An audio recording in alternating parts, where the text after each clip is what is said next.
অবশ্যই দাঁড়ানো চোখে ঘড়ি দেখলে দেবব্রত 7:15। টুকুসটা ঘুমোচ্ছে।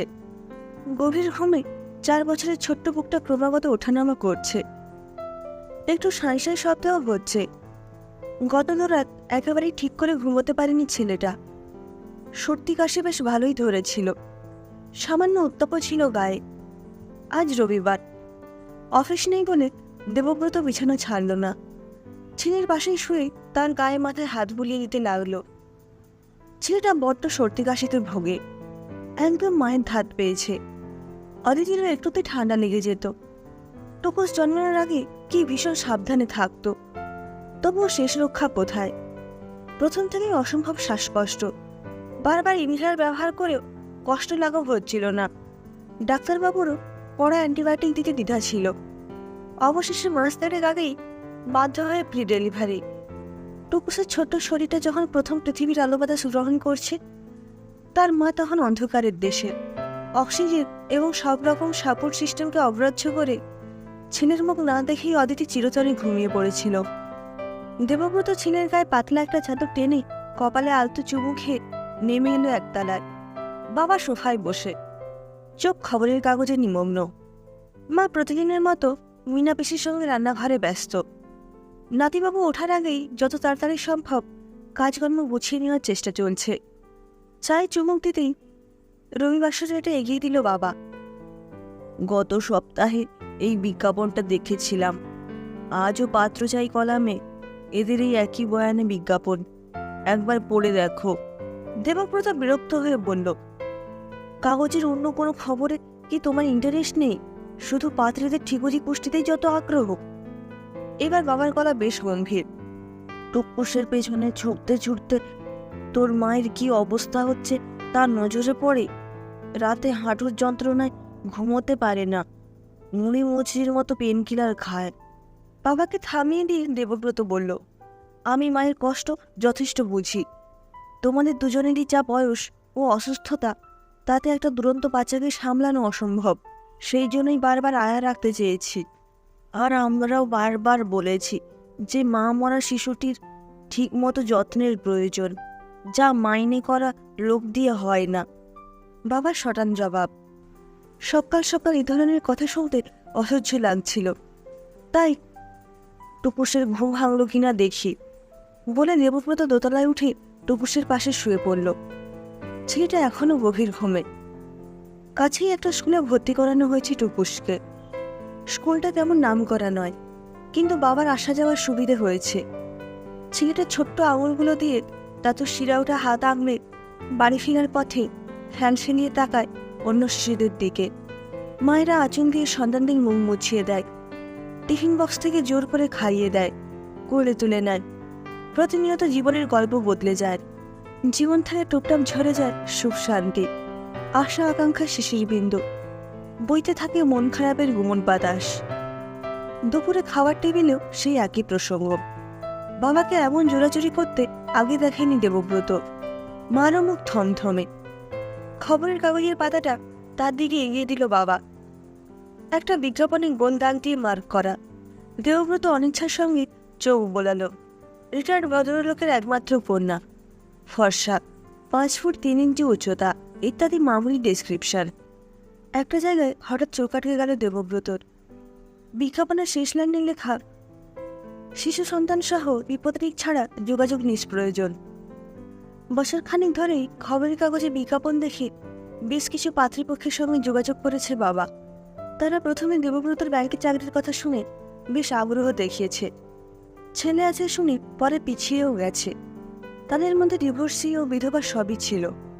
এই মেয়েটি অবশ্য ওরকম কোনো দলেই পড়ে না। তাহলে এরকম অদ্ভুত শর্ত? দেবব্রতর মন থেকে খচখচানিটা যাচ্ছে না। টুকুসকে মায়ের স্নেহ ভালোবাসা পাইয়ে দেওয়ার জন্য বাবা মা এতটা মরিয়া হয়ে উঠেছে যে তাদের মনে কোনো রকম সন্দেহের উদ্রেক হচ্ছে না। পরদিন সকালে দেখা গেল টুকুস বেশ সুস্থ। পুরো দামে দুরন্তপনা শুরু করে দিয়েছে। দাদুর ঠাম্মার চোখে অবশ্য সে নাকি এখনো পুরোপুরি সেরে ওঠেনি, তাই তাকে স্কুলে পাঠানো উচিত নয়। এবং এ ব্যাপারে দেবব্রতর ওজোর আপত্তি টিকল না। যা ইচ্ছে করো, আমি আর কি বলবো বলে সে বেরিয়ে পড়ল। দেবব্রত নিশ্চিত যে বাড়ি ফিরে দেখবে বাবা চোখ বুজে ইজি চেয়ারে আধশোয়া, মা হাঁটুর ব্যথায় মলম ঘষছে এবং তাদের নাতিবাবু কার্টুন দেখতে দেখতে হেসে গড়িয়ে পড়ছে। মনটা বিষাদে ডুবে তেতো হয়ে আছে। যদি টুকুসের মায়ের বদলে বাবা চিরবিদায় নিত, তবে কি টুকুসকে সামলাতে না পেরে অদিতিকে বিয়ে করতে বাধ্য হতে হতো? না, এখানেই নারী জাতির বিশেষত্ব। ওরা একসঙ্গে সব পারে। অনেক আগে তারা শুধু সংসার সামলাতো, এখন ঘরের সঙ্গে সঙ্গে বাইরের দুনিয়াতেও অংশ নেয়। তা বলে তারা কিন্তু সংসার চালানো ভুলে যায়নি। দুহাতে দুই দিক সমানভাবে ধরে রাখতে পারে। একজন পুরুষ মানুষ এরকম পারে কি? হয়তো দুটি ক্ষেত্রেই ব্যতিক্রম আছে। হয়তো কেন, নিশ্চয়ই আছে। কিন্তু ব্যতিক্রম তো নিয়মকেই প্রমাণ করে। সে তো নিজেকে দিয়ে বুঝেছে যে ঘর আর বাইরে একসঙ্গে সামলানো তার পক্ষে সম্ভব হচ্ছে না। বড্ড দিশেহারা লাগছে আজকাল। দেবব্রত প্রায়ই কল্পনা করার চেষ্টা করে, অতিথি থাকলে সে কেমন করে টুকুসকে আদর করত, বায়না মেটাত। সে পারে না ভাবনার তরঙ্গ ছড়িয়ে দিতে। কল্পনা হোঁচট খেয়ে থমকে যায়। মনে পড়ে বিয়ের পরে বড়দিনের ছুটি দিয়ে তাদের পাহাড়ে যাওয়া। অতিথির সে কি উচ্ছ্বাস! চটকপুরে সেবার বরফ পড়েছিল। ভোরবেলা হোমস্টের কাচের জানলা দিয়ে বরফ পড়ে থাকতে দেখে দেবব্রতকে জোর করে ঘুম থেকে টেনে তুলেছিল। তারপর সোজা বাগানে ঘাসে চারা গাছের মাথায় তখন তুলো তুলো তুষার। আজও দেবব্রত দেখতে পায় অদিতির বাগনামি। একবার বেজা বরফ ফাজলা ভরে তুলে নিয়ে চেপে বল তৈরির চেষ্টা করছে। পর মুহূর্তে দেবব্রতকে তাড়া দিচ্ছে ক্যামেরা নিয়ে আসার জন্য। সামনে তখন রাজকীয় কাঞ্চনজঙ্ঘা তার সবটুকু সৌন্দর্য টানে মিছিয়ে দিয়েছে।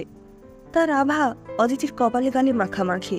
আর আজ রাস্তায় চোখ নামিয়ে হাঁটে দেবব্রত। বাবা মা আর তাদের সন্তানের রাস্তায় বেরোনোর দৃশ্য চোখে পড়লে তার চোখ ঝাপসা হয়ে আসে। কোথাও হয়তো মায়ের হাতে আইসক্রিম ধরা, ছেলেটি বা মেয়েটি বেড়াতে বেড়াতে মাঝে মাঝে একটু করে খাচ্ছে। কোথাও বাসের সিটি ক্লান্ত শিশুটি মায়ের গায়ে হেলান দিয়ে ঘুমিয়ে পড়েছে। মায়ের হাতে স্কুল ব্যাগ, জলের বোতল। কোনো রেস্তোরাঁয় খেতে বসেছে তিনজনের ছোট্ট পরিবার। ছোটজন খাওয়া নিয়ে বাইরে জুড়েছে। তার মা তাকে চোখ পাকিয়ে শাসন করছে। দেখলে খুব ভ্রু ভ্রু করে ওঠে দেবব্রতর। নিজেকে বড় দুর্ভাগা মনে হয় ওর। সেই সঙ্গে টুকুসকেও। কেন যে ওর সঙ্গে এরকম হতে হলো? বারবার এমন চিন্তার আবর্ত ওর মনকে উথাল পাথাল করে দেয়। যার শেষে পড়ে থাকে একটি সিদ্ধান্ত বাক্য: ঈশ্বর বড় নিষ্ঠুর। সেই অদ্ভুত বিজ্ঞাপনের মেয়েটির নাম বেশ সেকেলে, যশোদা।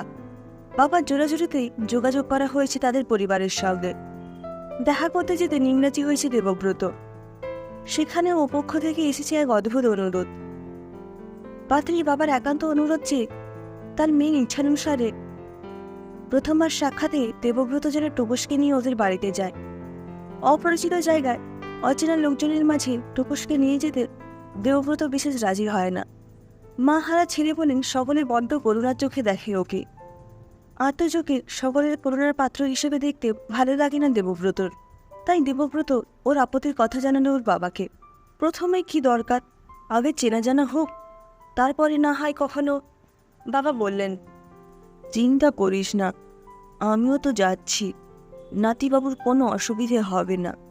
তাছাড়া কথাবার্তা বলে দেখেছি ওরা বেশ সজ্জন ও অমায়িক। শেষ পর্যন্ত দাদুর মতই বহাল রইল। দাদু আর বাবার সঙ্গে টুকুস তখন বেড়াতে যাওয়ার জন্য উদ্গ্রীব। ক্যাব বুক করা হলো। হাওড়া থেকে এসে ডায়মন্ড হারবার রোডে পড়তেই টুকুস ঘুমিয়ে কাঁদা। টুকুসের ঘুম যখন ভাঙল তখন তারা মেয়ের বাড়ি পৌঁছে গেছেন। ঘুম ভেঙে সে বড় বড় চোখে চারপাশ দেখছে। দেবব্রতর বাবা আর পাত্রীর বাবা গল্প করছেন। পাত্রীর মা টুকুসকে কোলে নিয়ে ভেতরে গেছেন। দেবব্রত দৃষ্টি মোবাইলে, কিন্তু মনে মনে পাত্রীর এমন অদ্ভুত চাহিদার কারণ হাতাড়াচ্ছে। সন্তান সহ বিপত্নিক ছাড়া যোগাযোগ নিষ্প্রয়োজন। কেন এমন চাহিদা? হঠাৎ দেবব্রতর কানে এলো দুটি অশুভ বয়সী গলার হাসি আর কথার আওয়াজ। বাগান থেকে ভেসে আসছে। শিশু কণ্ঠটি টুকুসের, আর নারী কণ্ঠটি কি পাত্রীর। টুকুসের সঙ্গে অল্প সময়ের মধ্যে দেখা যাচ্ছে ভাব জমিয়ে নিয়েছে। সিঙ্গাড়া, মিষ্টি, চা সবই খাওয়া শেষ। টুকুসকে কোলে নিয়ে যশোদা এসে বাবার পায়ে হাত দিয়ে প্রণাম করল। দেবব্রত এক পলক তাকিয়ে বুঝল মেয়েটি একটু সাজগোজ করেনি। টুকুসকে পাশে নিয়ে সে সোফায় বসল। এই সরলতা, একটি শিশুকে আপন করার চেষ্টা, এই সবই কি কৃত্রিম? দেবব্রতর মন অদ্ভুত দোলাচলে আন্দোলিত হচ্ছে। এতটুকু আলাপে টুকুস নবপরিচিত মানুষটির মধ্যে কি এমন দেখলো যে তার কাজ ছাড়া হচ্ছে না? কোল ঘেঁষে বসে হাতে একটা চকলেট নিয়ে সকলের মুখের দিকে দেখছে। শিশুরা নাকি ভালোবাসা চিনে নিতে পারে। তবে কি দেবব্রতর সন্দেহ অমূলক? দেবব্রত সমিত ছিল।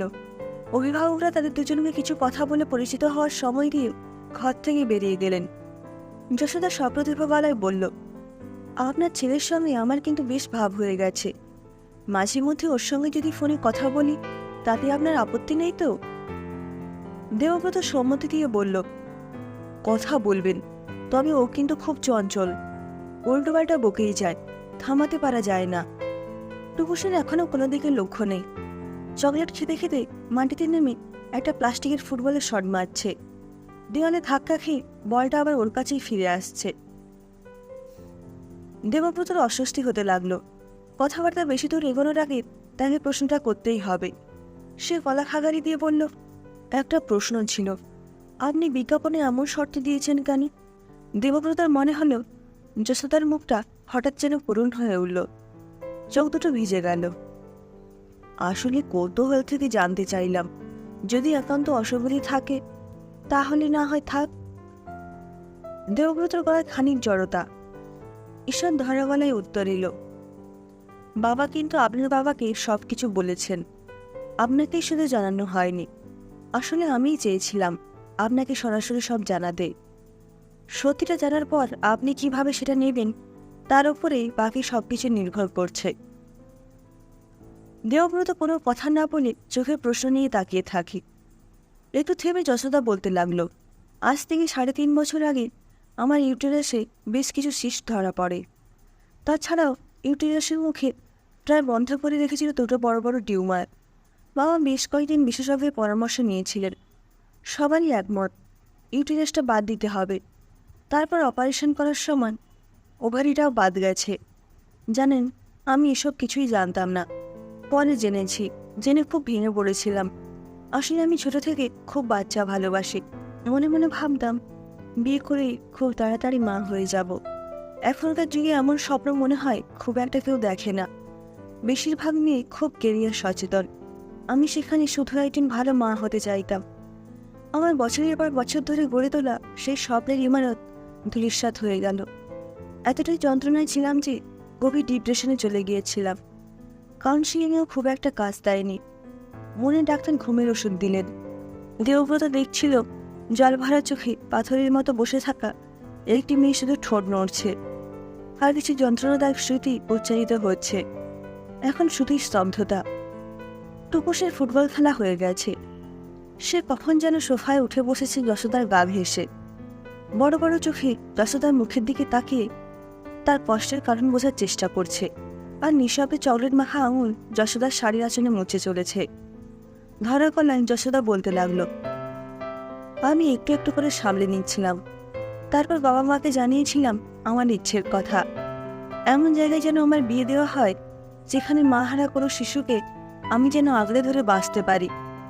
অনেকে পরামর্শ দিয়েছিল বিয়ের পরে বাচ্চা দত্তক নেওয়ার কথা, কিন্তু এতে আমার মন সায় দেয়নি। কেন?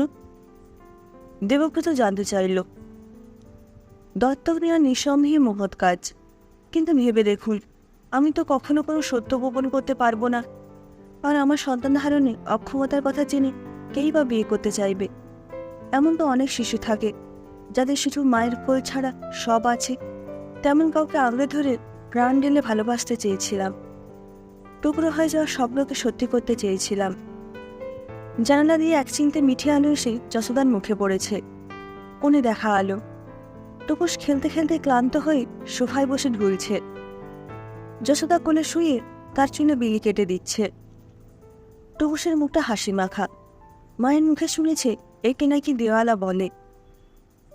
ও কি ভালো কোনো স্বপ্ন দেখছে?